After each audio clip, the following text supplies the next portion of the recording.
국민 여러분, 안녕하십니까? 여기는 대한민국 대표 정치 전문 플랫폼 한국정치TV입니다. 국회 윤리특별위원회 윤리심사자문위원회가 7월 20일 김남국 무소속 의원에 대한 제명을 권고했습니다. 제명은 국회 윤리특위가 내릴 수 있는 최고 수준의 징계입니다. 김남국 무소속 의원은 국회 상임위원회 중 가상자산 거래를 한 사실이 밝혀져 문제가 되자 본래 소속이었던 민주당을 탈당한 장본인입니다. 국회 윤리특별위원회 윤리심사자문위원회는 가상자산과 관련해 제대로 소명이 안 된 부분도 있고 그동안 해왔던 내역 등 여러 가지를 고려해 제명 의견으로 결정했다고 밝혔습니다. 그러나 국회가 김남국 의원을 제명하려면 국회 윤리특위 소위와 전체회의 의결을 거쳐 본회의 무기명 표결에서 제적의원 3분의 2 이상의 동의를 얻어야 합니다. 하지만 윤리특위가 구성된 이후 최고 징계 수위인 제명안이 본회의에서 처리된 적은 한 번도 없었습니다.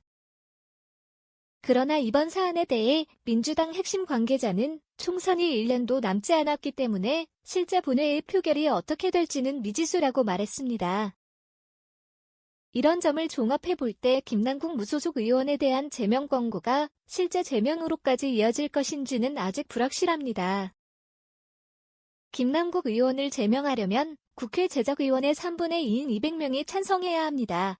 그런데 현재 제1당인 민주당 의석은 168석입니다. 2당인 국민의힘의 의석은 112석입니다. 3당이면서 비교섭 단체인 정의당의 의석은 6석입니다.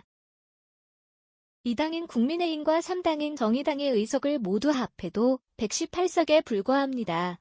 따라서 민주당 의원 중 82명이 찬성을 하지 않으면 김남국 의원의 제명은 불가능합니다. 물론 최근 민주당 소속 의원 중 31명이 국회의원 불체포 특권을 포기하겠다고 선언했습니다.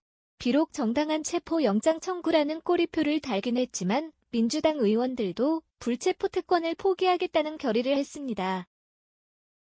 그러나 이것은 불체포 특권 포기에 해당하는 것이지 국회의원직 제명에도 찬성하겠다는 뜻은 아닙니다.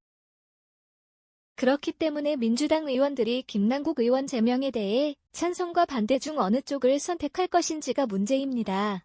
최악의 경우 민주당 소속 의원 전원이 제명에 반대할 수도 있습니다. 따라서 현재 의석 비율을 기준으로 볼 때 본회의에서 김남국 의원이 제명될 확률은 국민의힘 의석 비율 37.46%와 정의당 의석 비율 2.01%를 합친 39.47%라고 할 수 있을 것입니다.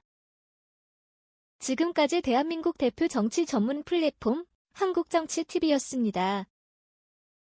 한국정치TV는 국내 최초로 탄생한 어느 쪽에도 치우치지 않는 독립 정치 전문 미디어입니다. 회원 여러분의 구독과 알림, 자발적인 후원은 한국정치TV에게 큰 힘이 됩니다.